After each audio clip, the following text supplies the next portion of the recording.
I'm wondering, because you're not hearing a lot from these folks, but 76ers fans, you still trust the process? Do ya? Do ya? Because, man, sure are a lot of crickets coming from y'all. Just a few years ago, y'all felt you were on top of the world. Sam Hinkie was a guru. He got all these picks. You forgot the key part about drafting the right fucking people. And then when they traded up to number 1 and said, no, we don't want Jason Tatum. We'll go for overrated ass Markelle Fultz. How'd that work out for you? But of course, Brett Brown was the problem, right? Right? Bring in a new head coach, and that'll fix everything, right? Right? Woo! Instead, you hired that head coach. Good call! And then, imagine thinking that Ben Simmons wouldn't play like a punk ass when his team really needed him. Most overrated ass motherfucking all-star in the entire league. And that's a league that includes James Harden's massively overrated ass. I mean, seriously, you want to talk about a fucking joke. Ben Simmons making over $30 million a season, and he's just at the beginning of his 5-year fucking contract. So the value goes up every year. It's like 33, 35, 38, $40 million the next 4 seasons. Just so he can sit there and take 4 fucking shots in Game 7? Like, it's one thing if you struggle or have a bad game. It's another thing if you have that in a Game 7. Because sometimes you have to fail in order to learn how to succeed. You have to make those mistakes in order to have those growth opportunities and those learning experiences. And if you don't make those mistakes and you don't have those failures, like, you don't become as successful as you can be. But this is not just a learning experience. Like, this is a trend and a pathetic pattern of behavior from a guy that's, a 3-time All-Star? That's supposed to be a franchise type of player for the 76ers? You go out in Game 7, at home, win or go home, and you play like a scared bitch. 2 of 4. That means you took 4 fucking shots. It's bad enough you shot like 36% from the free throw stripe in the playoffs. What an abomination and a joke that is. You played scared. You don't get that luxury when you're a former number 1 overall pick and you're getting paid max money. You can't sit there and rip off a team like that. Rip off a fan base and an organization like that. But you know Ben Simmons doesn't give a fuck. And you say, well, what makes you think he doesn't give a fuck? Because look at the way he played in the playoffs, especially in that goddamn Game 7. Like, this dude was so cowardly and so scared that he had an easy dunk available to him in the 4th quarter and he passed out of it. He was open. He could have dunked it. This dude's too busy shooting shots at the fucking Kardashian Jenner sluts than he is shooting shots in the gym at the fucking free throw line in the mid-range and at the 3-point line. Like, what do you want to be? You want to be another notch on the Jenner sluts belts? Or do you want to be a great player? Do you want to be a Hall of Famer? Let's be clear. It's a perfect example of not everybody that makes an all-star team is a significantly great player. Because you can't watch Ben Simmons, look at Ben Simmons, and say that this is truly a great player that you would build your organization around. If you would, you're fucking nuts. That's an absolute joke. One thing if he went 2 for 20, he'd be like, he just sucked. He went 2 for 4. That means he didn't care and he was scared. That's worse. That's way worse. We can respect while knocking people that come up short because they try over and over and over again. He didn't even fucking try. He didn't even care. Game 7, season's on the line. And you're scared because you're afraid they're going to foul you and you're going to send you to the free throw line where you can't hit the blind side of a fucking barn? Like, even Shaquille O'Neal and Dwight Howard think your free throw shooting percentage sucks dick.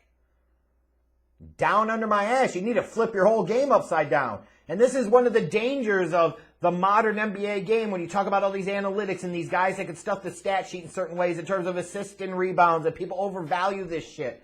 when it comes to nut cutting time, you shouldn't be paying max money to a guy to average less than 12 points a game in the fucking playoffs and come up with a 2-for-4 outing in Game 7. What a fucking joke. And as far as the Sixers go, is he the guy we wanted? Of course he's not the fucking guy of the future for you. He's not the guy that you're going to have as a point guard that's going to lead you to a championship. But you're fucking stuck with them. You had a chance to get rid of him and you didn't want to. You didn't do it. So Philly fans, all this trust the process dumb shit, you're now 8 years in, assholes. Unbelievable. What a joke. But the bigger joke to me, honestly, is Doc Rivers. Now, certainly there are going to be the excuses made of, well, Doc won an NBA championship. Well, sure he fucking did. He won that 13 damn years ago with a super team. And took a team that should have won 2 or 3 championships and lucky to get fucking one of them. But whatever, he got his ring, sure. But yet another year, yet another situation where Doc Rivers has a lead in the playoffs and it is in position of power and he manages to piss away that advantage and choke away the series. And you're going to sit there and blame it on guys like Ben Simmons and their poor performances. But who's the fucking coach that could call audibles in this case? Make adjustments. Make in-game adjustments, end-game adjustments. Say, you know what? Maybe Ben Simmons isn't the best thing to have on the fucking floor because he's playing scared, so I'm not going to fucking play him. Figure out other ways to utilize him or utilize other people. Yeah, Doc Rivers don't do that. This has been a criticism of his going back to his days with T-Mac in fucking Orlando. Now you just look at Doc Rivers' recent history. Imagine thinking to yourself that you want to get rid of Brown so goddamn bad, and you're going to bring in Doc Rivers, and he's going to sit there and change things, and Doc Rivers is going to put you on a different trajectory. What the fuck have you been watching in the past decade when it comes to the NBA? Like, I could just go through, and I'm not even counting the Magic days here. I'm just going for the Celtics and Clippers. 2009 Celtics, Eastern Conference semifinals. They were up 3-2 on the Magic. That was the Pierce, Allen, Garnett team. Of course, they lost in 7. 2010 Celtics, up 3-2 on the Lakers in the NBA Finals. I don't want to hear your fucking excuses about where the games were. It doesn't matter.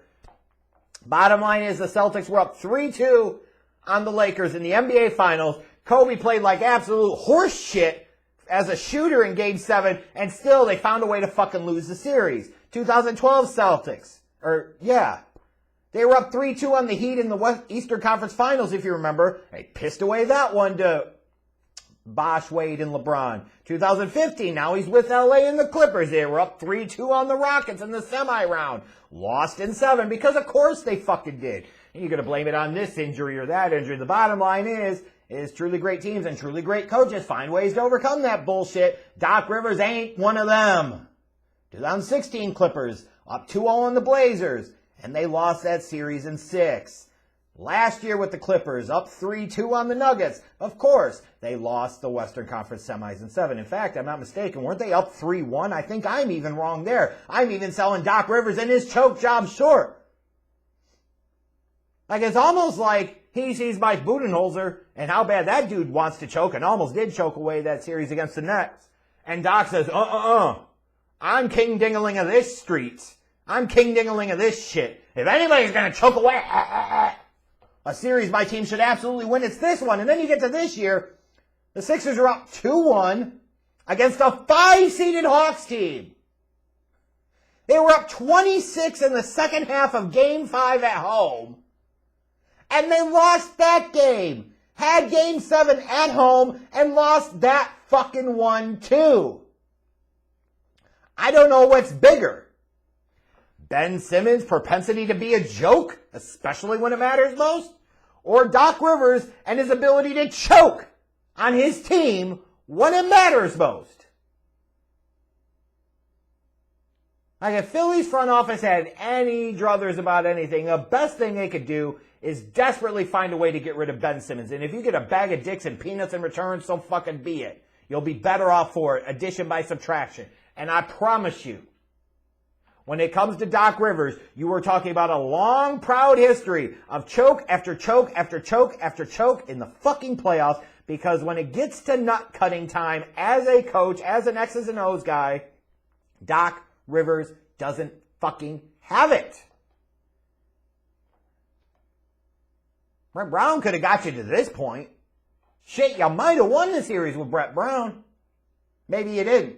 But you know what you didn't do? You didn't win it with Doc Rivers, that's for goddamn sure. When you bring in a choker to be your leader, you should expect him to lead your team to more choking. And that's exactly what the fuck they did.